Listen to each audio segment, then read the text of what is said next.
आखिर जैक पर पाकिस्तान सख्त क्यों? जैक पर पाकिस्तान का अत्याचार क्यों? पीओके में पाकिस्तान का अत्याचार आम नागरिकों को बना रहे हैं निशाना। क्यों कश्मीरी नेताओं ने नहीं की पाकिस्तान की कड़ी निंदा? आखिर पीओके में बगावत बन चुकी है आंदोलन। और यही है हमारा आज का बियॉन्ड द हेडलाइंस। पूरा देखिए और शेयर कीजिए। अरे छोड़िए सोशल मीडिया, आज ग्राउंड की बात करते हैं। और जो लोग सीजीपी में क्या चल रहा है, यानी कि कॉकरोच जनता पार्टी में क्या चल रहा है, उसकी बात करते हैं। उन्हें आज बात जैक की करनी चाहिए। आखिर ये जैक है क्या, ये भी जानना चाहिए। और बात करनी चाहिए अपने जम्मू कश्मीर की, यानी कि पूरे जम्मू कश्मीर की। वो जम्मू कश्मीर का हिस्सा जो पाकिस्तान के जबरन कब्जे में है। और Jammu Kashmir is an integral part of India.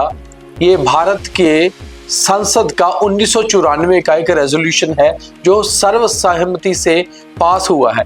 यानी कि 1994 में भारतीय पार्लियामेंट ने माना था कि पूरा का पूरा जम्मू कश्मीर हमारा है। और पाकिस्तान ने जम्मू और कश्मीर को कुछ हिस्से को अपने कब्जे में ले रखा है।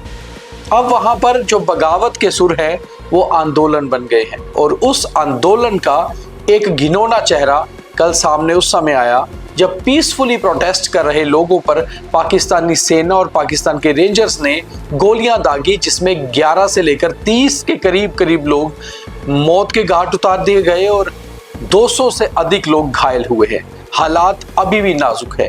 और ये लोग मांग क्या कर रहे थे? मांग कर रहे थे वही जो आम आदमी की मांग होती है, आटा चावल सस्ते हों, इन्हें रहने के लिए अच्छी सुविधा मिले।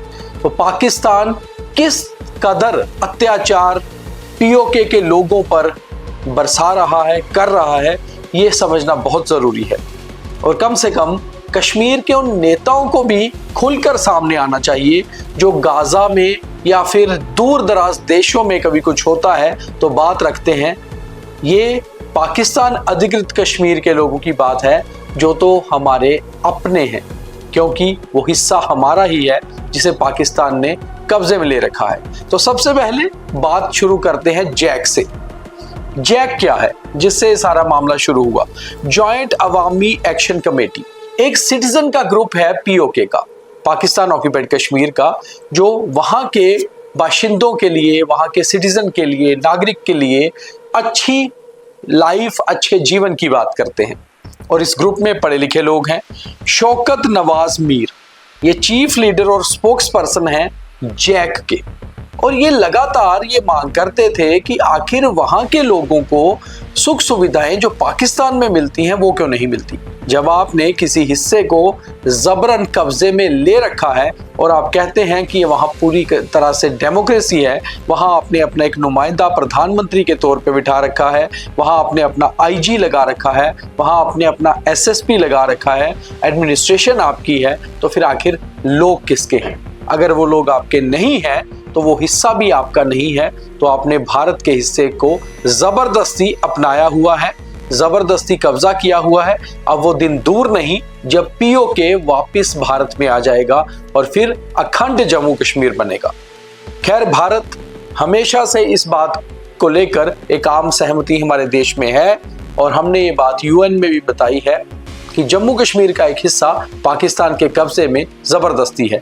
मगर इसके लिए पूरे भारत को एकजुट होना होगा। भारत है भी और जम्मू कश्मीर को भी। तो कश्मीर के कुछ लोगों को भी, कुछ नेताओं को भी इसके ऊपर बयान देने चाहिए कि कम से कम जिस तरह का अत्याचार पीओके में हुआ है, क्या ये जेन्युइन है, क्या ये ह्यूमन राइट की वायलेशन नहीं है कि आप गोलियां चलाते हैं। और जो खबर आ रही थी, कुछ वीडियो भी वायरल हो रहे हैं, आपने कुछ वीडियो देखे भी होंगे।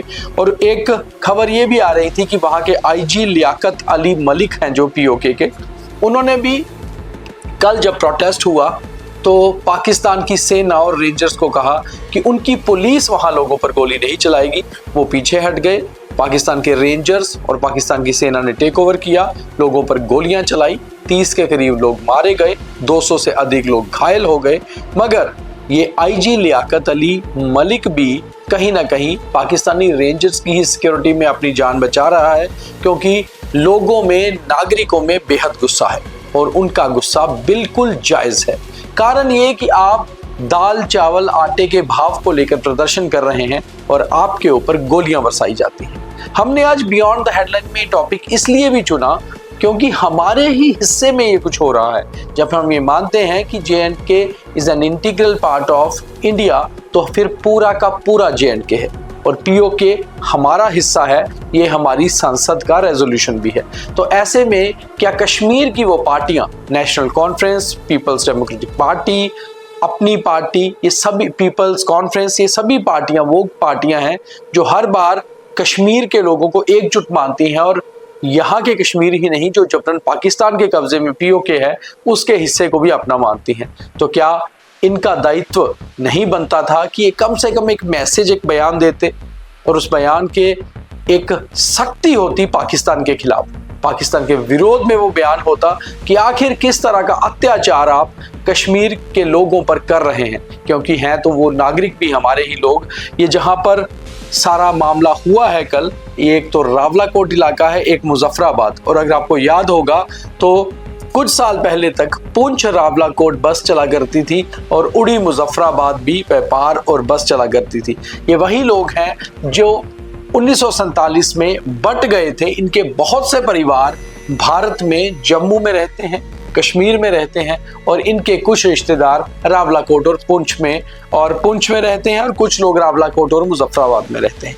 तो ये लोग हमारे ही लोग हैं, इनके ऊपर पाकिस्तान अत्याचार कर रहा है। अब जो जैक ने आवाज उठाई है, तो मुझे लगता है एकजुट होकर जम्मू कश्मीर के लोगों को जैक की उसके आवाज के साथ खड़ा होना पड़ेगा, ताकि वो दिन दूर नहीं जब पाकिस्तान से बगावत कर चुके जैक के जरिए POK के लोग बहुत जल्द पाकिस्तान के खिलाफ एक आंदोलन खड़ा कर देंगे और मजबूरन पाकिस्तान को ये हिस्सा जो जबरन कब्जे में है छोड़ना पड़ेगा। मगर इसके लिए कश्मीर के बड़े नेताओं को भी अपनी आवाज उठानी होगी और उन्हें ये बताना होगा कि पाकिस्तान दरअसल अत्याचार कर रहा है POK के लोगों पर। तो मुझे लगता है कि आप इस आवाज को समझे होंगे, मगर लाइन ऑफ कंट्रोल के पार की आवाज को भी जानना बहुत जरूरी है। धन्यवाद।